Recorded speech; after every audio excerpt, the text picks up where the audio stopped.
agora quando ele foi numa ótica, era muito diferente, né? Com o Bento também aconteceram algumas coisas parecidas. Dizem que no começo do pontificado, porque ele morava em palácio, né, perto do Vaticano, porque ele também trabalhava já dentro do Vaticano, né? E ele tinha lá todos os livros, todas as coisas dele, né? E diz que de vez em quando, meio que às escondidas, ele ia buscar, né? Uma coisa ou outra que ficou pra trás, né? Isso é muito curioso, né? Essas informações, esses detalhes. Carpa, Jornada Mundial da Juventude no Rio. Você sabe que eu comecei a ter uma atração diferente por Papa Francisco já quando foi nomeado. Ali, quando decreta o nome, né? Quando o cardeal Bergoglio passa a ser Francisco, eu falei, gente, será que é Francisco por causa de São Francisco de Assis? E logo foi se desvendando ali que era, porque ele tinha uma devoção muito bonita a São Francisco de Assis. E aí eu fui para a JMJ com essa expectativa. Só que o bacana, Peter, inclusive essa foto, olha só, meu Facebook aí, gente. Olha lá, 29 de julho de 2013. Olha só que bacana. Cara, quem não segue o Carpa, tá aí, ó. Rodrigo Carpanelli. Olha só que bacana. Muito legal. Obrigado, Marcelo. Você é o cara. E foi legal que o bacana que eu percebi do Papa, né? Ele criou conexão com as pessoas. E ele conseguiu, a tão curto prazo, né? Porque a Jornada Mundial da Juventude foi muito próximo, né? Da sua posse como Papa da Igreja. Ele já foi a primeira viagem internacional. A primeira viagem internacional, olha só. E ele já conseguiu estabelecer uma conexão tão grande, de forma particular, com o jovem, que nunca se ouviu uma comoção de tantos jovens em Copacabana como teve em 2013 no Rio de Janeiro. Foi. Ó, eu foi tava algo lá também. Sobrenatural. Falam de muitos eventos aí. Réveillon. Não sei o quê. Meu, eu tava lá no meio. Sim. O Carpa também tava. Eu tava também. Foi uma... E olha que eu não peguei pouco público aqui na Canção Nova. Sim. Né? O último pega aí mesmo. Cara, eu nunca fiquei num mar de gente daquele tamanho. Aquela foi a segunda maior jornada que já existiu. Sim. Só perdeu para as Filipinas, né?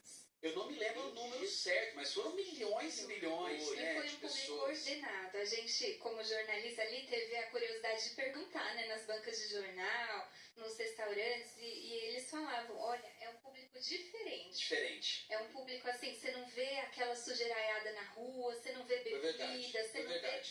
Então, um público, assim, milhões de pessoas que, além de tudo, evangelizaram ali no Rio de Janeiro. Pelo comportamento. Interessante, eu fiquei hospedado muito longe de Copacabana. Eu fiquei no bairro que chama Bangu, né, que é periferia do Rio de Janeiro, e todo mundo com medo de se deslocar. Afinal, nós estávamos ali no Rio de Janeiro e não sabia o que ia acontecer. A gente fica com aquilo que falava na mídia, né, que é perigoso, que tem assalto, aquela coisa toda. Mas, gente, de verdade, a gente se deslocava de lá para Copacabana, e muitas das vezes era madrugada a gente se deslocando e a gente não via nada. Era organização total. E o mais lindo, a hora que a gente ia passar por aqueles túneis, sim, que dava acesso até chegar, porque tinha um trecho que a gente tinha que chegar a pé.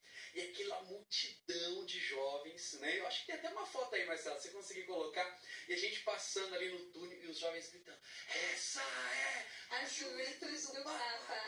Essa era a coisa mais linda. E era em espanhol, né? La Juventude del Papa. Era a coisa mais linda, né? Que queriam cantar, né? Num bom sotaque argentino, né? Para que o Papa pudesse ouvir e entender. O Papa argentino, ele fez muito sucesso no Brasil. Muito. Até isso é curioso, Peter, porque eu estava lá no momento mesmo, né?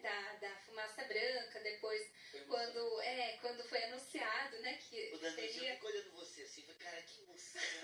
Eu fico imaginando, cara. Isso é muito bacana. Mas eu lembro quando foi anunciado que seria Bergoglio e que nós fomos ali rapidamente pesquisando argentino.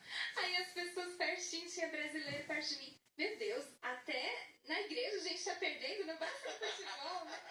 Mas logo isso foi se tornando assim leve, né? Porque o próprio Papa, né, tomou conhecimento de tudo isso e ele falou, tudo bem, gente, o Papa é argentino, mas Deus, ele é brasileiro. Sempre bem-humorado. A foto do túnel, ó. O Marcelo colocou aí a foto do túnel ali, né? Que é Caminho para Copacabana lá, ó. Que bacana. Cara, que legal. Foi muito bacana. E todo lugar era assim, metrô, ônibus, tudo assim. você vê uma cidade que tem o seu ritmo normal e tal, mas ali totalmente modificada, né? Por uma visita papal. Gente, olha, tem uma graça sobrenatural. Você que está nos acompanhando, nós temos aqui o acampamento PHN. Eu classifico, na minha modéstia, tá? Eu sou quem sou eu? Absolutamente nada. Mas eu classifico o PHN todo ano aqui no Brasil como a nossa jornada mundial da juventude. Eu concordo. Entendeu? É a nossa jornada. É incrível. Esse ano, inclusive, nós estamos esperando um público de aproximadamente 500 mil. Se vocês viram as imagens da Semana Santa, gente, vai por mim. O PHN vai ser uma jornada mundial. Mas olha, estar numa jornada mundial mesmo, com o Papa, cara, é a coisa mais linda do planeta. É lindo. Né? A gente tem a sensação de ter... a gente tem uma casa, a gente tem um pastor, entendeu? É a continuação da unção de Pedro. É o sucessor de Pedro que quer se encontrar com a juventude, Sim, né? exatamente. A gente se sente pertença a essa casa, como você disse, a igreja. É lindo demais. Gente, tem mais um vídeo. É a Verônica Bruncol. A Verônica, apesar do nome, a Verônica, ela é brasileira, curitibana, uma querida. Eu tive contato com ela daqui do Brasil. Ela está fazendo um trabalho chamado aí Igreja Escuta, que está entrando em contato com evangelizadores digitais pelo mundo inteiro. Né? Um trabalho maravilhoso, que é direto do Dicastério das Comunicações em Roma. Então, uma querida... e eu pedi para ela também um videozinho e ela, poxa, com toda a correria lá, imagina, é o Dicastério das Comunicações, gente. Então as comunicações estão lá, né, fervendo, mas ela tirou um tempinho e gravou pra gente um vídeo falando um pouquinho de como tem sido a experiência dela lá em Roma. Ela mora lá há um tempo, então acompanha aí o vídeo da Verônica, ela vai falar um pouquinho também da experiência dela. Tá na tela aí, vamos lá, joga aí, Marcelo, simbora. Sou Verônica Brunkhoff, consagrada do Reino Christi, e vivo aqui em Roma, colaborando com um projeto do Dicastério para a Comunicação que se chama Igreja Te Escuta.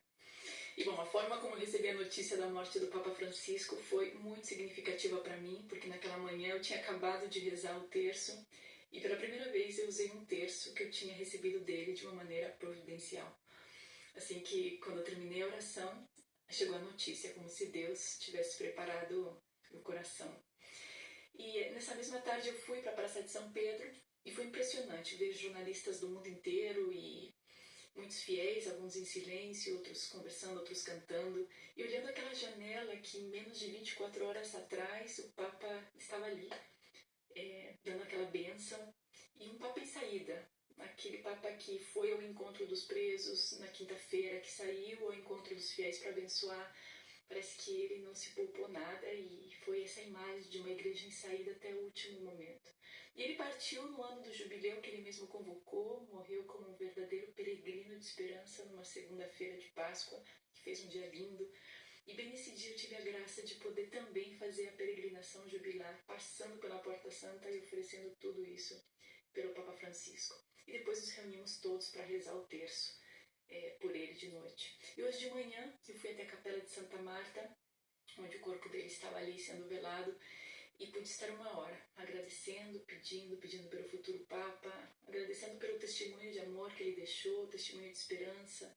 Eu acho que ele morreu como ele viveu, sendo esse Papa em saída, que sai ao encontro do povo de Deus e rumo ao ressuscitado. Que coisa linda, gente. Verônica Bruncol, né? Olha, obrigado mais uma vez, Verônica. Imagina a emoção de estar lá. E algo interessante, faz um fundinho pra gente aí, ô Cleuer. Porque são essas, entre aspas, coincidências, que não são coincidências, a gente sabe, né? Tudo é Deus falando conosco, né? A Verônica falou que rezou o terço. Sim. Com o terço que ela tinha recebido do Papa. E, gente, aqui nos bastidores a Danusa falou uma coisa muito interessante, inclusive envolvendo um terço também, que ela trouxe, né? Fala um pouquinho pra gente, porque a ocasião que você ganhou esse terço foi muito bonito, que você narrou pra gente. Fala pra gente aí, Danusa. Pois é, o Papa Francisco costumava, né, assim como os outros papas, entregar um presentinho para quem ia visitar, para quem estava nas audiências e tal. E em 2 momentos eu ganhei o terço do Papa. Um deles foi um dia em que nós fomos ao Centro São Lourenço, que é Deixa eu tirar a caneca aqui Isso. para você, para o pessoal pegar. Aqui o brasão do Papa. Nós fomos ao Centro São Lourenço, que é um espaço dos jovens, que São João Paulo II deu para a juventude, que existe lá em Roma até hoje, onde fica o ícone e a cruz, né, os originais da JMJ. Ali a juventude sempre se reúne e tal, e a gente fez uma iniciativa de oração pelo Papa na época. Não vou lembrar que ano era, mas devia ser 2014, por aí. E o Papa ficou sabendo dessa iniciativa dos jovens e mandou entregar no Centro São Lourenço os terços para distribuir para os jovens. E aqui está, então, um deles. Vou mostrar para vocês. Esse aqui tem, inclusive, o brasão do Papa. Aqui, a medalhinha de Nossa Senhora de um lado e do Papa do outro lado. Que lindo, que legal. Agora é uma recordação mais que especial. Já era, né, Peter? Com E certeza. agora é mais ainda. Ô Danúzia, nós estamos encerrando aqui esse bloco, a gente vai conversar mais um pouquinho ainda, né, no próximo bloco também. Mas se você fosse destacar uma virtude do Papa Francisco, Sim, que mais te tocou nesse tempo de contato com ele lá em Roma, o sim. que você destacaria de virtude? Sim, são muitas, né? Mas uma que eu até hoje estava rezando com ela e já até pedindo a intercessão do Papa Francisco para ele me ajudar é a simplicidade, Peter.